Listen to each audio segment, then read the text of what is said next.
और अब लोकसभा चुनाव से जुड़ी हुई मिल रही सबसे बड़ी खबर की बात कर लेते हैं। उत्तर प्रदेश में इंडी गठबंधन के दो बड़े सहयोगी जिसमें शामिल है समाजवादी पार्टी और कांग्रेस, अब इनका गठबंधन उत्तर प्रदेश में नहीं होने वाला है। ये सूत्रों के हवाले से सबसे बड़ी खबर है। अलग अलग चुनाव लड़ेंगे दोनों दल, अभी तक सूत्रों के हवाले से जानकारी मिल रही है। पहले भी यही माना जा रहा था कि सीट शेयरिंग पर एक फॉर्मूला सेट नहीं हो पा रहा है, क्योंकि पहले जानकारी मिली कि कांग्रेस 23 सीटें मांग रही है, अखिलेश यादव 10 से ज्यादा देने को तैयार नहीं है। और क्या अब कई दौर की बातचीत इतनी निर्णायक नहीं साबित हो पाई? क्या आखिर में यह फैसला लेना पड़ा कि अब अलग अलग चुनाव लड़ा जाएगा? यही जानकारी अभी तक मिल पा रही है कि अब उत्तर प्रदेश में लोकसभा चुनाव के दौरान अब ये दोनों पार्टियां, दोनों दल अलग अलग चुनाव लड़ती हुई दिखाई देंगी। उत्तर प्रदेश के लिए सबसे बड़ी खबर इसीलिए है क्योंकि 80 सीटों वाला ये उत्तर प्रदेश है। समाजवादी पार्टी जो एक बड़ी मुख्य विपक्षी पार्टी वहां पर है, अब ऐसे में कांग्रेस और समाजवादी पार्टी एक साथ चुनाव नहीं लड़ेगी लोकसभा का।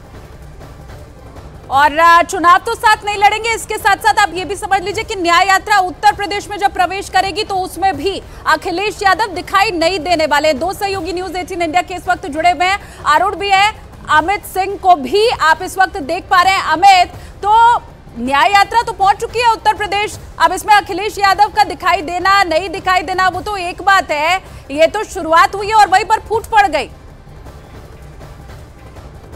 देखिए, रायबरेली में अखिलेश यादव को भारत जोड़ो न्याय यात्रा में शामिल होना था राहुल गांधी के, लेकिन जिस तरीके से सीट शेयरिंग पे बात नहीं बनी है, 17 सीटों का डिमांड था। उसके बाद कांग्रेस अध्यक्ष मल्लिकार्जुन खड़गे को समाजवादी पार्टी की तरफ से चिट्ठी लिखी गई, उस चिट्ठी पे कोई जवाब नहीं आया। तो जाहिर तौर पे अब अखिलेश यादव जो है रायबरेली के जो न्याय यात्रा है वहाँ नहीं जाएंगे, इसके अलावा लखनऊ में पहुँचेगी राहुल गांधी की यात्रा, तो उस दौरान भी वहाँ पर वो नहीं होंगे। हमारे सोर्सेस ये साफ तरीके से ये बता रहे हैं। तो ऐसे में सीट शेयरिंग का जो फार्मूला था उस पर भी नहीं बातचीत हो पा रही है, बात आगे नहीं बढ़ पा रही है, ये भी हमारे सोर्सेस बता रहे हैं। तो जाहिर तौर पे अब जो यूपी में इंडी गठबंधन था, समाजवादी पार्टी और कांग्रेस पार्टी का गठबंधन, ये आगे चलता हुआ दिखाई नहीं दे रहा है। फिलहाल अखिलेश यादव जो बहुत पहले ऐलान कर चुके थे कि न्याय यात्रा में रायबरेली में शामिल होंगे, वो शामिल नहीं हो रहे हैं। तो जाहिर तौर पे जो सीट शेयरिंग पे लगातार जो मनमुटाव हम देख पा रहे थे, कांग्रेस की तरफ से कहा जा रहा था कि 11 का फार्मूला क्या है, 17 सीटें चाहिए, 17 का फार्मूला क्या है, समाजवादी पार्टी की तरफ से कहा जा रहा था। तो जाहिर तौर पे सीट शेयरिंग पे अभी तक कोई बात नहीं बन पाई है और इसलिए अखिलेश यादव जो है राहुल गांधी के न्याय यात्रा में शामिल होते नहीं दिख रहे हैं। ठीक है, आप बने रहिए। अरुण भी हमारे साथ मौजूद है। अरुण, उत्तर प्रदेश इसीलिए जरूरी है क्योंकि लोकसभा की सबसे ज्यादा सीटें 80 सीटें वहीं पर है। ओपी राजभर का मुझे बयान भी याद आ रहा है जो पहले ही कह चुके थे कि आप देख लीजिएगा ये गठबंधन तो हो ही नहीं पाएगा, अलग अलग ही चुनाव लड़ेंगे। उसी राह पर क्या ये इंडी गठबंधन जो पहले ही छिन्न भिन्न हो चुका है, अब क्या उत्तर प्रदेश में भी इसी राह पर आगे बढ़ेगा? और कौन सी पार्टी की मुश्किल इसके बाद बढ़ेगी, ये भी बताइए। देखिए, मुश्किल जाहिर सी बात है समाजवादी पार्टी और कांग्रेस दोनों की बढ़नी है, क्योंकि अगर मुस्लिम वोटरों का बंटवारा होता है दोनों दलों के बीच में तो भारतीय जनता पार्टी को सीधा फायदा होगा। और यही एक वजह थी कि दोनों दलों को एक साथ आने पर दोनों को मजबूर होना पड़ा।